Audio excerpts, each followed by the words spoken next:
Hey guys, welcome back to Andy's Dinosaur Reviews. Today we're going to check out something that's pretty interesting. This is the dreaded carnivorous Diplodocus from Oenux. Alright, maybe it's not carnivorous, I don't know what exactly they were going for, but it's definitely a unique looking take on a Diplodocus, no doubt about that. This is a figure that has been popping up on AliExpress for quite a little while actually, and I've kind of wanted to order it just because it looked so strange and so unique, and I just kept putting it off and putting it off. But I recently was, ordering a few different dinosaur figures on AliExpress, and this one was on sale at the time, so it was kind of cheap, so I thought, you know what, I'm just going to go ahead place an order for it. It's a sauropod figure, even if he does look absolutely as angry and evil and carnivorous as it gets. I figured it would just be a fun figure to not only add to my collection, but of course review for you guys. So again, not much more can be said about it than that. Let's jump to a closer look and check it out from there. So starting up here at the head sculpt of our Diplodocus, you can see we've got a pretty ferocious look on the face of this version. The teeth also look like they could potentially be a little bit sharp, so maybe slightly carnivorous, but at the same time I think they don't look absolutely terrible as far as the sculpt, I guess. I mean, they're not great by any means, but they're not the worst. The one thing that is bad about them is the paintwork, and you can see the paint is extremely sloppy on every area pretty much of the teeth, except for this little section here on the lower jaw. That doesn't look terrible, but not great either.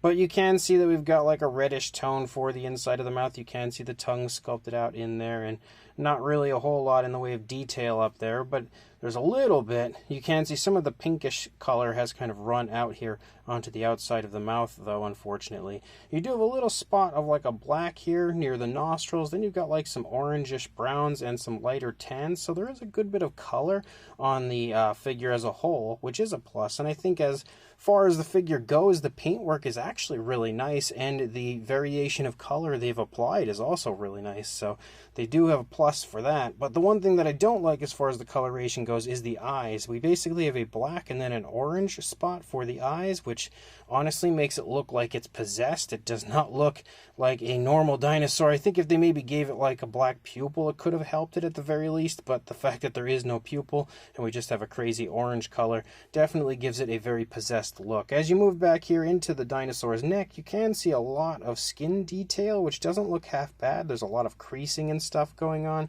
You can see the throat moving down along the underside of the Diplodocus, and you also have a black that patterns down. We do have a line of like small spines that follows along the back of the neck. They're all painted out with a black, and you can see the striping here basically moves down from those spines following along the back of the neck, and the patterning does look really nice. It's actually been painted on pretty smooth and naturally. There's also a nice orangish brown tone that starts up here on the back of the neck that also smoothly transitions to a lighter tone for the underside, so gotta give them props when they deserve it. The paintwork of this one is actually pretty nice.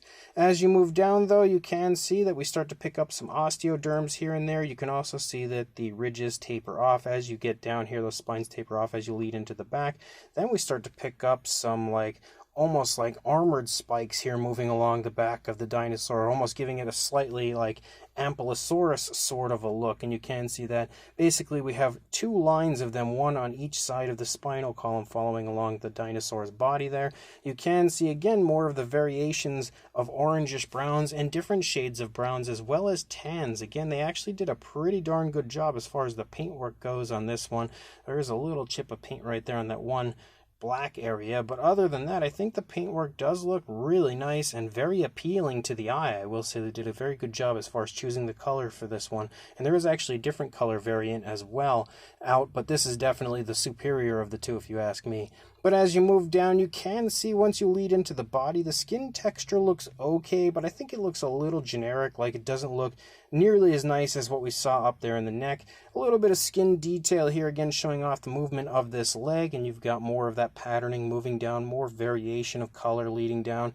You've got an okay foot sculpt here for it, but very much so an incorrect foot sculpt. It doesn't look like a Diplodocus foot sculpt really should, but the figure as a whole is far from an accurate Diplodocus, so I don't think we really need to judge this one on scientific accuracy. This one's just kind of like a crazy off-the-wall version of a Diplodocus. But what I do like, and again, even though it has that kind of like carnivorous sort of look like I've made fun of a few times here, the fact that the leg is kind of up shows me that this is actually sculpted to kind of give you the feeling of a predator or something is here in front of it, and the Diplodocus is kind of lifting the leg up, maybe to like kick at it or something, and it's obviously got this face trying to let out a vocalization or like fear or something there in the face to the Diplodocus. It very clearly looks like it's trying to defend itself.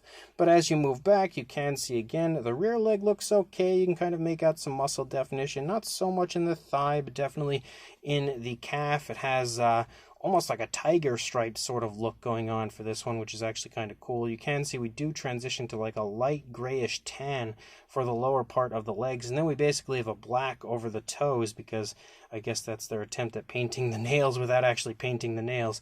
And then you lead out here into the tail, and you can see as you lead out, those very large spikes that move along the back of the dinosaur disappear, and then you have a nice curve for the tail. Obviously, when it comes to the tail of a Diplodocus, it's far too short. But like I said, I'm not judging this one on accuracy, just basically looking at it as far as what it is, which is the angriest Diplodocus ever. But you can see we do have a striping effect moving out there through the course of the tail, and again, more of the orange and brownish tones, as well as the light tone moving along the underside of the tail. And then as you lead along the underside in general, you can see again some more okay detail, some more subtle variation of color throughout. Again, even though it's very much so not going to be the best Diplodocus that we're ever going to see, the paintwork is still quite impressive, I think, for this figure. But as you move over here, again, you can see pretty much the same thing, except both legs are planted on this side, because the dinosaur has its opposing leg there lifting up off of the ground.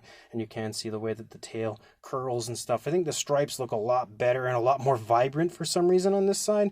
When you look over here, they're a little more subtle, not nearly as impressive, but then way better looking over here. But again, it's definitely not an amazing Diplodocus figure, but for what it is, I guess it's kind of fun. Now, as far as the size goes, it's not very large, especially for being a Diplodocus. Lengthwise, you're looking at about 7 3/4 inches, or just shy of 20 centimeters. And then for a height, the highest point would be the back of the neck, about 5.5 inches, or a hair over 14 centimeters. For a size comparison, there is Mr. Papo T-Rex, the Attack Pack Colovosaurus, Robert Muldoon, and the Collect A human being next to our Diplodocus. And you can see, as I said, a bit on the smaller side, especially when it comes to a Diplodocus. You don't often find them in this size range. They're usually a bit larger, but this one is definitely, again, not very large overall. Probably one of the smallest Diplodocus I have. And when it comes to Diplodocus figures, I don't feel like we really need to compare too many other Diplodocus with this one, because none of them are really going to size up too well with it.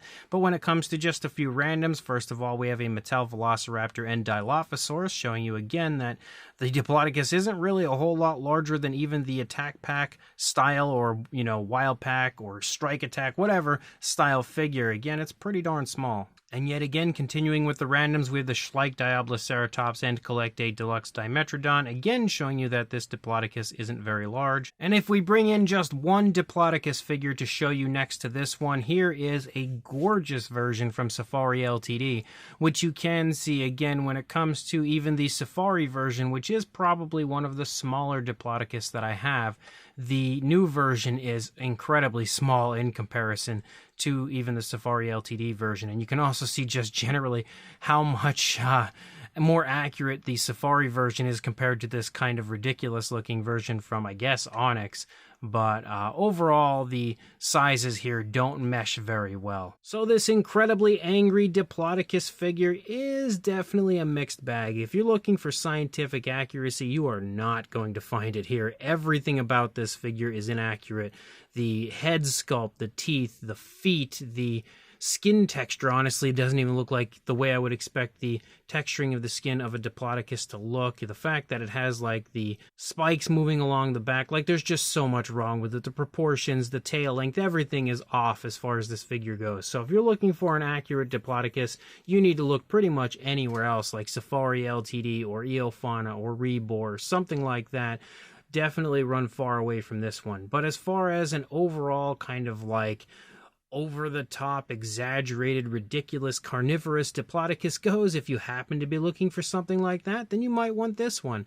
The best part about this figure, in my opinion, is the paint apps. The paint apps are actually really nice, and I feel like the only thing they're really missing would have been like a very subtle, softer, dark wash. If they would have applied that to highlight some of the detail and just add almost like a little bit of a dirty look to it, it could have been almost like a perfect paint job, in my opinion, because they actually applied a lot of different variation of color, a really nice patterning throughout, and the color's vibrant enough but naturalistic enough that it looks like it could be the color of a dinosaur. And I never really expected orangish browns to work so nicely for a sauropod, but this proves me wrong in that aspect for sure, because I think the colors look great on the figure. The sculpt, though, again, like I said, super inaccurate. It's also just generally not that great as far as the fine detail goes. It's not terrible, but it's not anything that's going to blow your mind.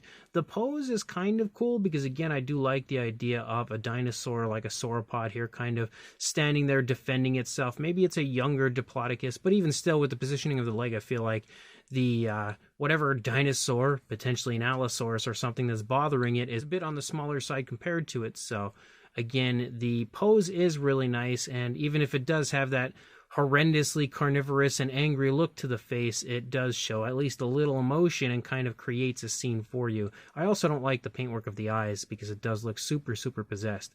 But overall, certainly not a great Diplodocus, but kind of a fun one if you like goofy figures. So if you are interested, I will include a link in the description to where I purchased mine from AliExpress, so make sure you check that link, grab this if you want it, and like, comment, and subscribe, and I will see you in the next review. Thanks for watching.